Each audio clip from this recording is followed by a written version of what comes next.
story now is the last of the whole series, called Like Believing It.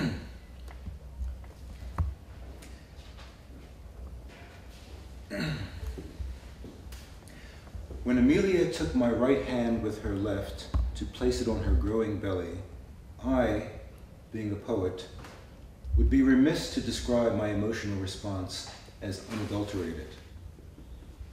As the warm pressure of Amelia's palm caressed me into an inchoate wonder and tenderness, I nevertheless worried just a little about the effects of a child on our existing resonance.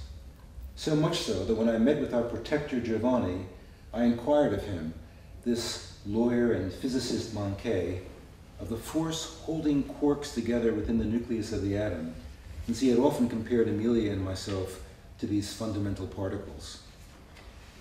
After a lengthy aside on something called the Standard Model and the recent discovery of the Higgs boson, none of which made sense to a person who had barely mastered the multiplication table, Giovanni slapped his knee and nearly chirped in delight. Think of him, or her, as a gluon, Marcello. He then spun into a discourse on chromodynamics, the gist of which, when he finally caught sight of my uncomprehending mien and spoke once again as a human being, was that our child would be the visible and tangible manifestation of the strong interaction that defined our relationship. In fact, he added, you and Amelia will be able to see in your child how that force is mediated. Which is good? I inquired timidly. Not merely good, Marcello, but inevitable. I am happy for you both, my friend. Congratulations. Thus buoyed, though somewhat befuddled, I was sufficiently softened to bear his mentioning the name of my former companion and current enemy, a man with whom I was no longer on speaking terms. You know, Donato was not doing so well, Marcello. Good. I can see your point, my friend. I know he has done you ill. That's putting it mildly, Giovanni, I responded, alluding tacitly to the clever way that Donato had nearly split Amelia and me asunder. Well, he is human, Marcello, and even the most magnanimous of friends would have been challenged to accept the loss he sustained. Not to mention the blow to his pride, which to him has always been paramount. In any case, he continued hastily, Donato has asked me to convey a message on his behalf. I want nothing to do with him, Giovanni. I understand, Marcello, but hear me. He has, after all, also done some good for you in this life, has he not? I grudgingly snorted in assent. What is he up to now?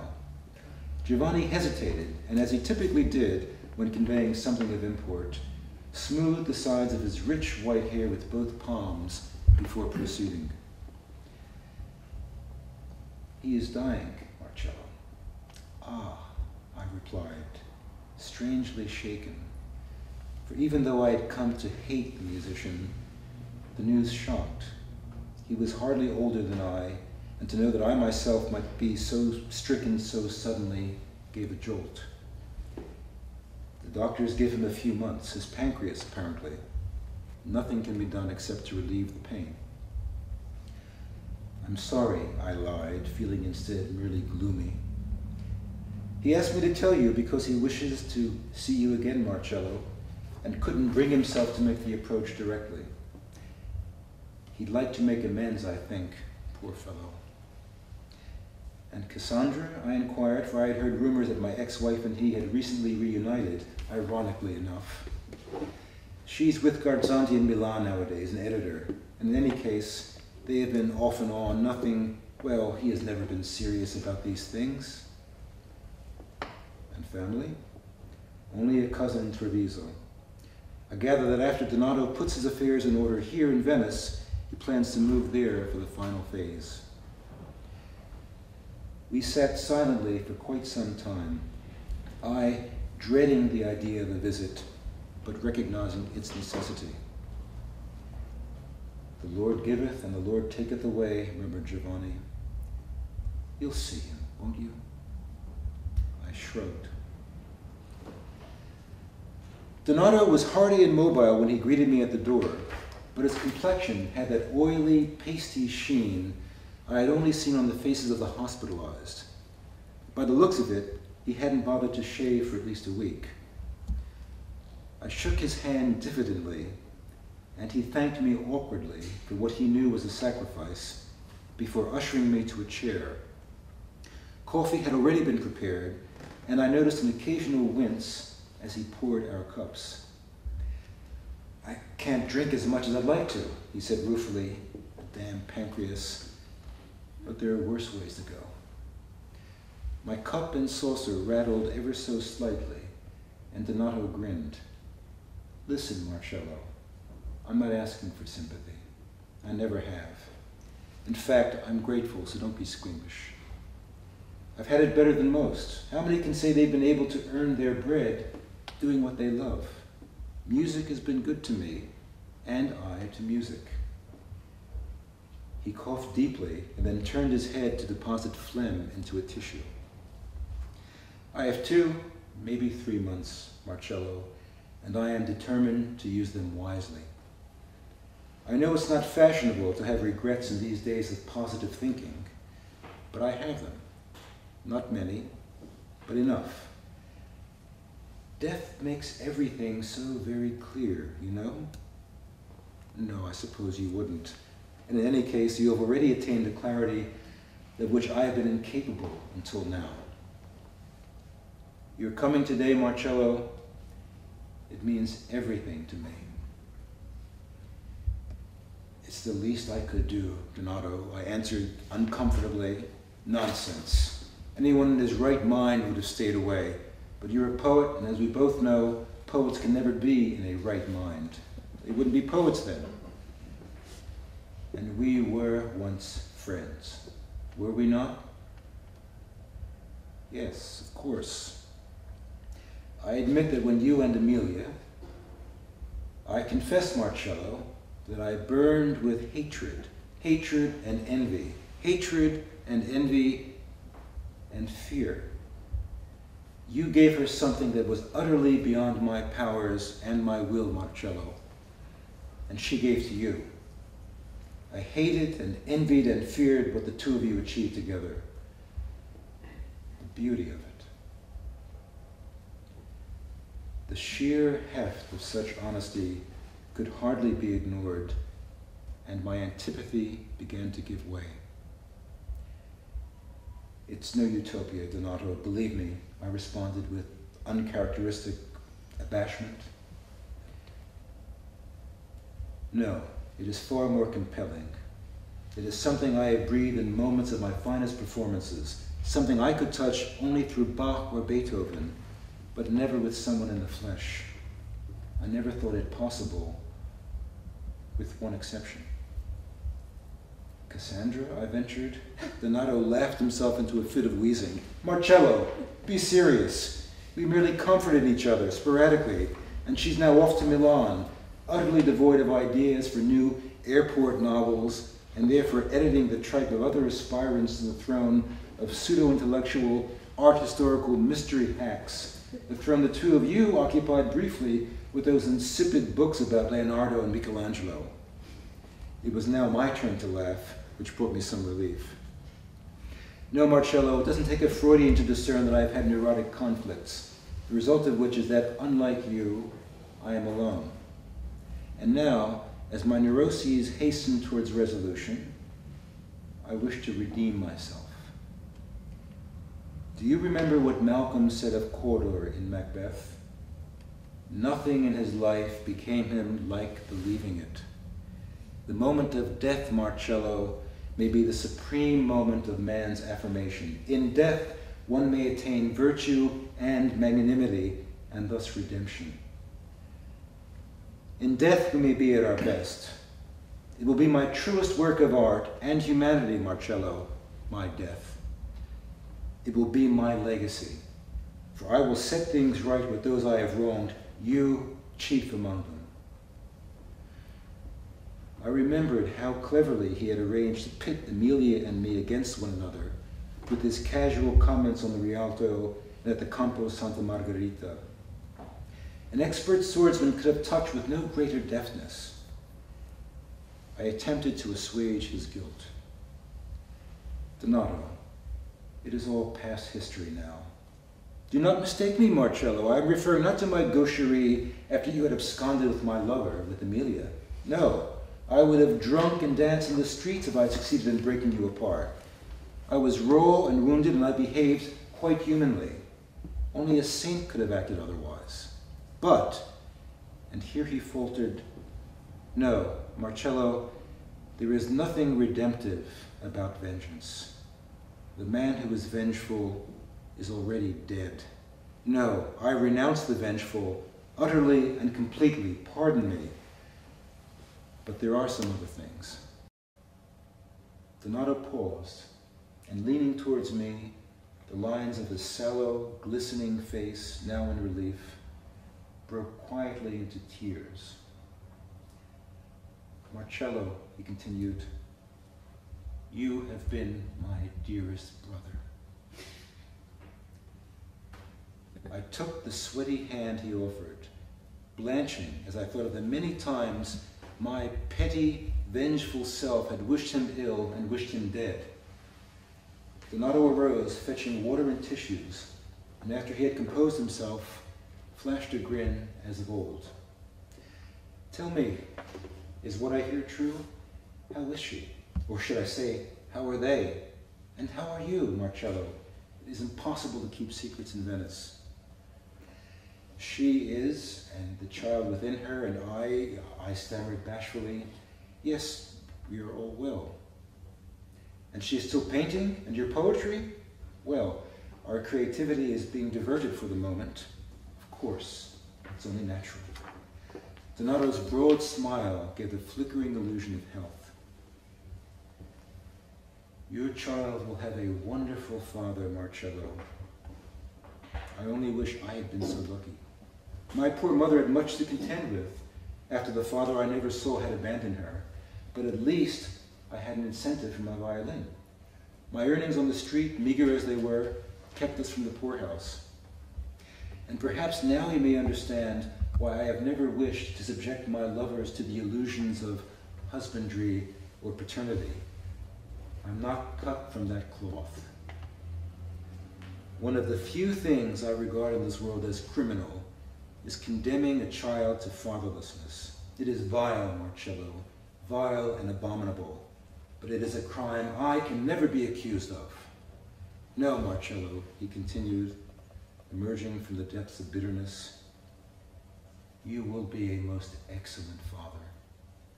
I wish you and Emilia and your little one the very best.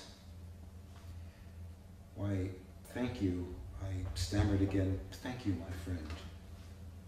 I am glad you can use that word once again, Marcello. And, in the spirit of friendship, I must ask you a favor.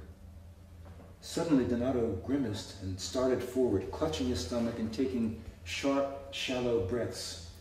I rose to assist, but he waved me off and instead reached for an opaque, unlabeled bottle from which he swigged. There, it will take a few moments. The morphine, he gasped. I watched with pity as he slowly and painstakingly leaned backwards into his chair. He then mopped his brow with a tissue and soon proceeded as if nothing of moment had occurred. The skin on the back of my neck grew warm, while my fingers grew cold, the telltale signs for me of terror. Not an hour before, I had regarded this proud, suffering man as an enemy. Now it seemed there was nobility and benevolence that shone from him as he accepted his fate and sought to transcend his frailties. The favor I will ask you, Marcello, is that of forgiveness, continued Donato. Your forgiveness and the forgiveness of another, they are connected indissolubly. Just as my sin managed to combine simultaneously the evils of commission and omission.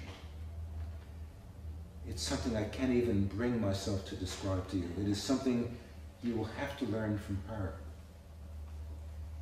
Her? I replied feebly. Yes, and when you learn, as you must, you will forgive. Of that I have no doubt. It is she, however, who has been unmovable. But it is she I cannot die without. All I ask is the chance for me to beg of her mercy, once I have explained myself. I cannot die without seeing her, Marcello, just once, just once. Will you go to her and plead my case? Donato was haggard and again in tears, and for a moment I thought the morphine had gotten the better of him, and these were mere ravings. But then it dawned on me, and I knew instantly there could be only one woman to whom he referred. What, however, was this so-called sin, and how exactly had I been involved? To the breach of fists, I replied. Yes, Donato smiled. You know where she lives. Will you do me this favor, dear brother? I am here only a week before I travel to Treviso to await the inevitable with what's left of my family. Will you see her, my friend? And if you do, and if she comes, Marcello, it will mean the world to me, because it will bring peace to you both, not just forgiveness to me. Don't think I am unaware of what has lingered unresolved from your communion. Though my throat grew tight and my stomach hollow, I nodded. Donato rose and embraced me and kissed my cheeks, and then, to my surprise, shook his head and withdrew his request. No, Marcello, it cannot be. Emilia would never permit it. What was I thinking? Can I be still so selfish in death? 1,000 pardons, Marcello, 1,000 pardons, he finished, slumping back into his seat.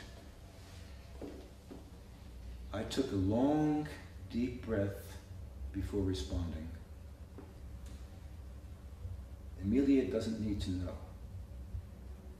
I cannot ask you to be dishonest, Marcello. I won't be dishonest, Donato, merely discreet.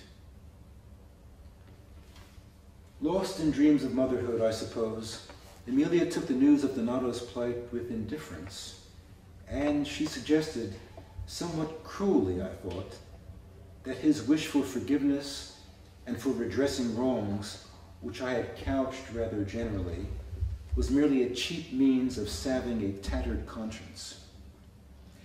As we lay in bed that night, every time I shifted, Emilia pressed her body into mine and pulled my arm so they encircled her.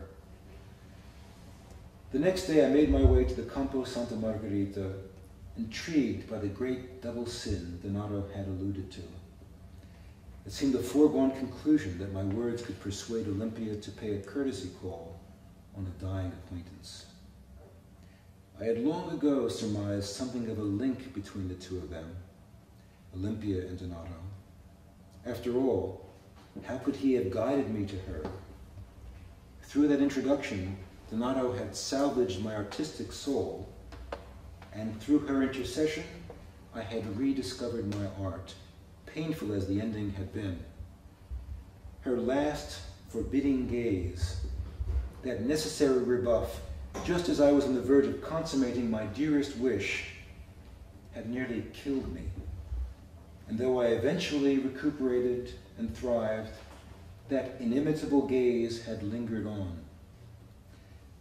The prospect of laying the unspoken to rest once and for all now filled me more with tranquility than trepidation. Olympia opened her door. The corner of her mouth twitched when she recognized me at the threshold. She was far more beautiful than I had expected, and just as I was about to speak, she shut the door forcefully in my face. Then she opened it again and invited me in. It was with a sense of vertigo that I took my seat, as the tumult of that uncanny time in that very same chair rushed in upon me, memory after memory cascading to create a din that drowned out Olympia's initial greeting. She must have been similarly moved, for her body, clothed of course, and most elegantly so, swayed unsteadily for a moment as she offered courtesies. Before I could speak, she smiled that smile of smiles, and although my mouth had opened, my voice had failed. Olympia's eyes narrowed, and the steel emerged. "It's taking you several years to respond. I could have been dead," she accused. I managed an incredulous but inarticulate question mark that sounded like a goat's bleat. "How can you have nerve?" she challenged. Nerve? The vocal apparatus was returning at least. Perhaps my mind would follow. "Yes, nerve," Olympia explained. "I'm afraid I'm at a loss." "Is that why you have returned, to cover your losses, to regain yourself as before? As if there's anything worth regaining?" "Donato, what's he have to do with anything? Are you trying to lay the blame on him? He, at least, offered solace." "Solace? For all of your spewing forth back then, today you are I won't even say a man, today you are a creature of few words. And all I wanted was to have my own say, after 6 months of speechlessness, to you.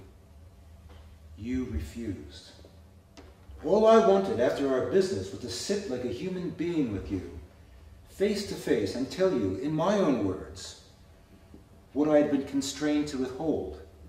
I, who had nearly died on account of you, and had your friend not offered himself and convinced me for a while that he would suffice, I might just have succumbed. Oh, yes, he told me of your courageous resolve, the great care you held for your precious art above everything and everyone else, and how you feared to disturb it, and therefore disdained a simple charitable deed. After all of my listening to you, your own ears were deaf to my plea.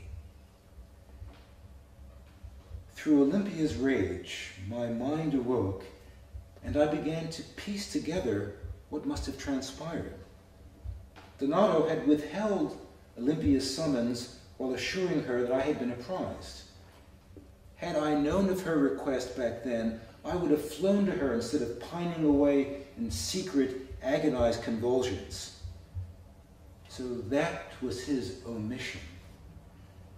And as Olympia raved on, I gleaned within my confusion and anger and burgeoning agitation that Donato had nursed the starved and broken woman to life on the hopes that he was close to persuading me to come to her again.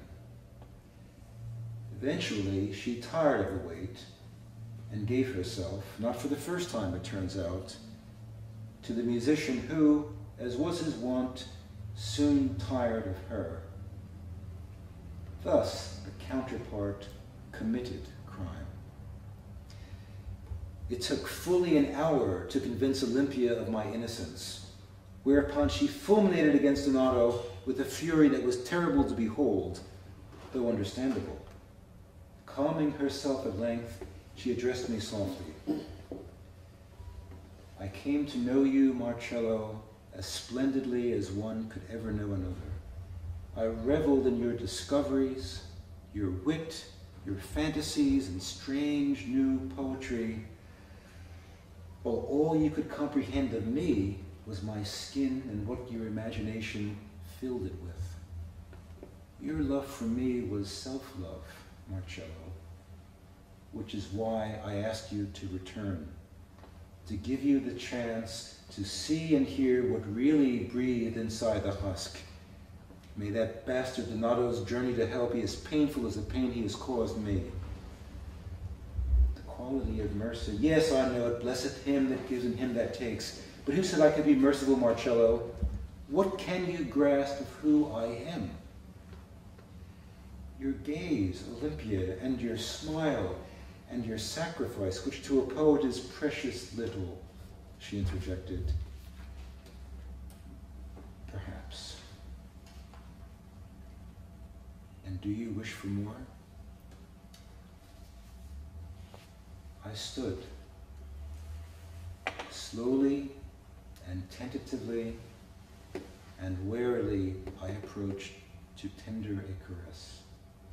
This time she drew my fearful, yearning arms around her waist, though when I attempted a kiss, Olympia, to my chagrin, quickly extricated herself. She left the room abruptly, only to return before a proper mortification had the time to set in. With the manuscript she pressed into my hands. "What is it?" I asked. "A palimpsest," Olympia replied. "Read it and make your decision." Emilia was asleep by the time I arrived home, and after checking on her, I repaired to my study and opened Olympia's papers. Some 3 hours later, I slipped into bed, dreading the days ahead, because everything I had read only confirmed my conviction that Olympia's outward beauty was exceeded by her beauty within. I rushed to her after work the next evening and declared myself, and though she allowed my lips to touch her own, she made it clear that she would only entertain the affections of a free man. She gave me a week, and she furthermore asked me never to mention Donato again. When he phoned me, I massaged the truth by reassuring him that I needed only a little more time to convince her. "Good man, Marcello, I know you will succeed. Your eloquence will carry the day. Come and see me if you can," he coughed. "But tell me this at least. Can you still forgive your old friend now that—" "Yes, Donato, yes. Don't worry on that score. You've brought a great deal of happiness to me, Marcello. Now, if she can be as charitable, my happiness will be complete. Just a little more time. Don't worry. A few days, a week at the very most, Donato. Ciao, ciao. Before I go to Treviso, Marcello, tell her, please, I have only a few days here. Yes, yes, Donato, I have it all in hand. Rest assured." I decided to stop for a while at a bar before returning home. "I'm so sorry," said Emilia tenderly, "about last night. I fell into bed quite early and didn't even hear you come in. You must be writing again. I can tell. You're moody when you write. Good." "Yes and no. You mean you're just thinking?" Emilia chuckled. "Well, yes and no. It's hard to explain," I replied glumly. "You are downcast, my darling. Is it Donato? What is he doing to you? What does he want?" "It's not what he wants, Emilia. It's what I want. No, it's what I need." And I told her. And the next day she packed and left for Florence for good. I hastened to Olympia with the news after first having obtained a leave of absence from the university, and we escaped to Provence. In my ecstasy, Donato became a distant mirage and Emilia a specter. When Giovanni called with urgency, his messages went unanswered. Olympia's devotion was something I had never experienced before, coming as it did from strength, so unlike the triteness of Cassandra or the unpredictability of Emilia. She was constant and lovely, and I never tired of praising her fortitude, for she had fought from the depths of poverty to a position of freedom, and what others may have regarded as scants, I took for signs of practical courage. How fortunate it was that fate had once again brought us together, and how marvelous did such togetherness allow the privations of the past to glow. Everything about me seemed brighter, sharper, more colorful and rich, everything more promising and full of delight, Olympia's every gesture an act of grace. But a month later, back in Venice, my body began to misbehave. Olympia was all compassion, though when it persisted, even she began to worry, not for her own sake, but for what it signified to me. I became gloomy and irascible, and pangs of conscience grew from spies into battalions. Donato had long since moved away and ceased to call, so I assumed the worst. Little by little, my thoughts wandered to Emilia despite myself, and to the child she would shortly bring into the world without me. When I ran into Giovanni, eager for his warmth and perhaps even some certain news, the lawyer merely shook his head and walked away. It was the way he shook his head and dismissed me. This man who had gone to such lengths for my well-being, this man who had championed me and my work and what I had forged with Emilia when all around me had been hostility. His eyes now reflected what I strove not to see, that I had betrayed the wishes of a dying friend, betrayed my once dearest partner in love and art, and betrayed a child I would never behold. And yet, all of this I could bear, I would bear. All of this I would willingly endure if only Olympia could be spared my misery. Despite her every effort, I became ever more listless and toxic. And after 6 months, even this magnificent survivor was on the verge of being destroyed. So rather than betray her too, I simply left. When I gazed up through the haze of the Venetian sky, I saw no floor of heaven, but rather the cool irony of insignificance in a universe that, as Giovanni once assured me, was expanding at inconceivable speed. And when I paused from time to time to gaze down into the wintry waters of the canals, I glimpsed the undulating image of a man mocked by the fleeing stars above. Somehow, someone on a vaporetto spotted me, so I was fished out of the lagoon, incarcerated in a hospital, drugged and transported to the only semblance I had of a remaining friend, that Donato in Treviso who was alive, the writer. He, good man, took me in, and I spent my time staring at the walls of the room he had allotted to me, until out of desperation, a date was fixed for my ignominious return to Calabria, to the family who might care for me despite my having done everything to escape their land. Donato the fabulist saw me to the station and wearily bade me farewell. As I sipped a tasteless coffee while waiting for my train, an eerily familiar blonde strolling from the southbound terminal captured my attention.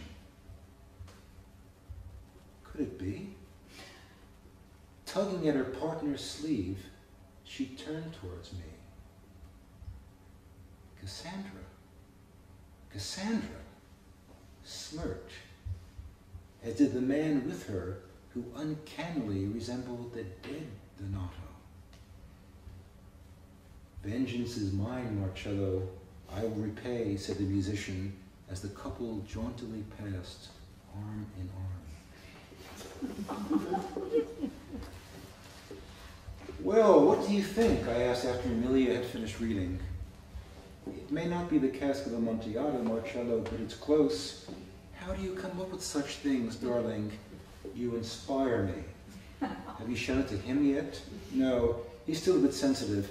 He might be offended by the truthfulness of my portrait. He and his art of revenge. Emilia laughed. And so now that you've finished another masterpiece, do you think you can help me with your daughter's diaper? She asked. Show me again, I replied. Which end goes where?